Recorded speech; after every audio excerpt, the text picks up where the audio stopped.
Good morning, I'm Jim DeFede and welcome to Facing South Florida. Do you remember how just a month ago the biggest story in South Florida involved mass shootings and rampant gun violence? And then we had the Surfside building collapse. And that was followed by the assassination of the Haitian president. And now we have the historic uprisings in Cuba and the protests here in Miami. Well, the issues surrounding gun violence remain, and later in the show, we are going to examine what has been done over the past few weeks to address it, because that story, that issue, is too important to ignore. But first, we are going to start with Cuba.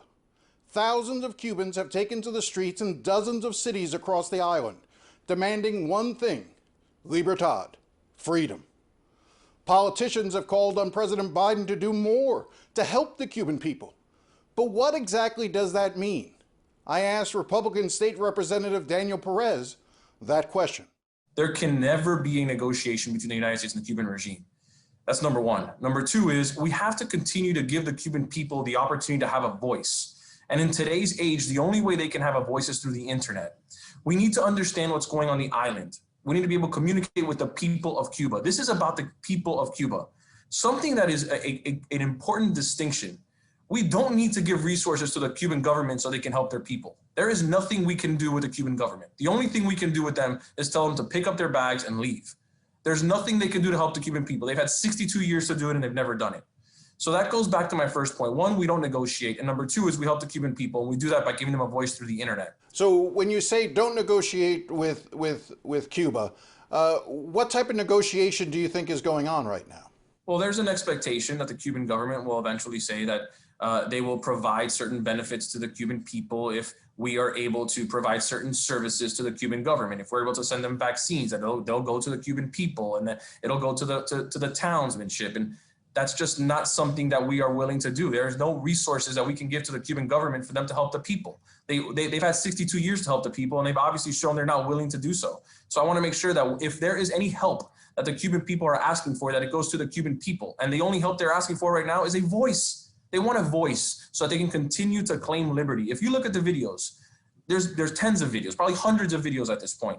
There is no Cuban person that is going on a video and saying, international community, please help me and send me rice and chicken. No, they're saying, international community, please help me and give me my freedom that I've been yearning for 62 years. That's what they're asking for. And what is the Cuban government doing right now? They're taking that voice away from them, Jim, by cutting the internet.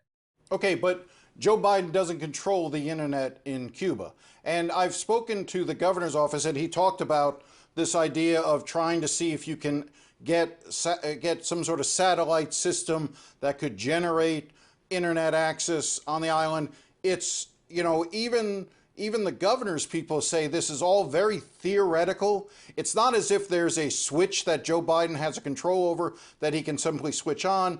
It's not even clear that the technology that works and that it's there. So, I mean, it's not just something as simple as saying, you know, Joe Biden, turn on the internet in Cuba. He doesn't have that ability to. Of course not, Jim. This is nothing about the situation is simple. Nothing about being the president of the United States is simple. We're asking him to put in some work.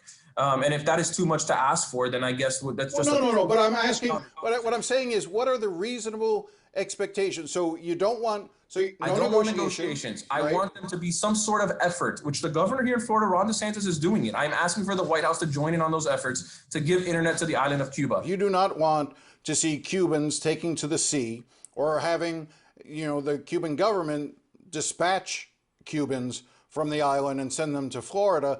You know, the Coast Guard has been very clear in their message that they will not allow that to happen.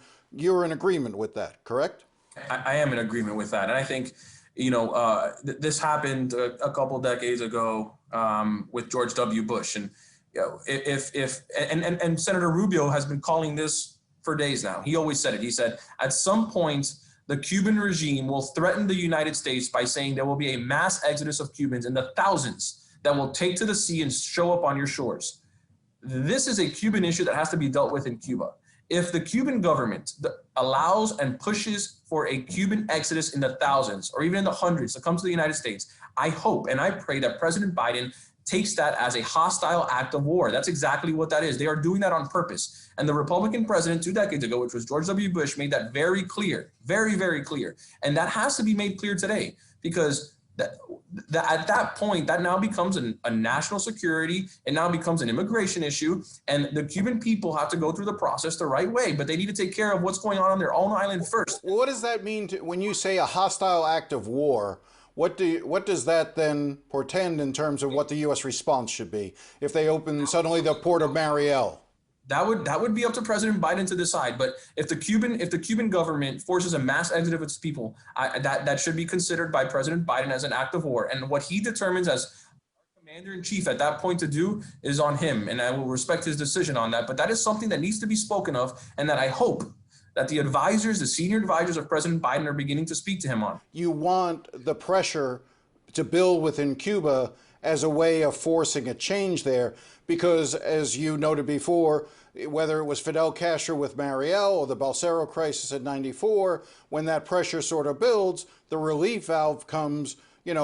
Cuban government opens up a port, allows people to start leaving. Those who are most angry, those who are most upset with the island, those who have an ability to get off, leave, and then those that remain can be more easily controlled. That's what I'm trying to get at, is you want essentially for that blockade to remain, not just of resources, but of the people as well, to force them to deal with it. Because one of the things that always strikes me is the issue of Cuba has to be addressed by the Cuban people. Would you agree with that? I would agree with that, Jim. Yes, sir. I would agree with that. I absolutely would agree with that. I don't want them to I don't want to give the Cuban government the ability or the excuse to use their relief valve and let go of those that are frustrated so they can continue to rule on the island. I want there to be more pressure. I want it to be a pressure cooker. I want the Cuban government to feel that pressure from their people. If we were to allow a mass exodus, that pressure would subside. That is reality. In Miami, there is this notion that President Biden has not spoken out on Cuba. So I went back to see what he has said. Here is part of his statement from Monday. The United States stands firmly with the people of Cuba as they assert their universal rights, and we call on the government of Cuba to refrain from violence or attempts to silence the voice of the people of Cuba. And then on Thursday, amid the calls to do something about internet access in Cuba, Biden gave a lengthy statement condemning the Cuban government, assured everyone he would not provide aid or assistance to the Cuban government, and then added this. One of the things that you did not ask, but we're considering, is they have cut off access to the internet. We're considering whether we have the technological ability to reinstate that access. And it hasn't just been Biden. Biden's press secretary called Cuba a failed authoritarian state, and that communism was a failed ideology. This has been a government, an authoritarian communist regime that has repressed its people and has failed the people of Cuba. But the most personal statement came from the head of Homeland Security, Alejandro Mayorkas, who was born in Cuba. Here's what he had to say. Let me also add a note, if I may, personally, that this issue is of tremendous personal significance to me. My family, my parents, my sister, and I fled the communist takeover of Cuba in 1960 as growing up, raised in my family.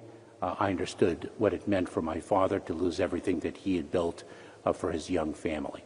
We stand with the people of Cuba, and I think President Biden put it so powerfully yesterday in his remarks.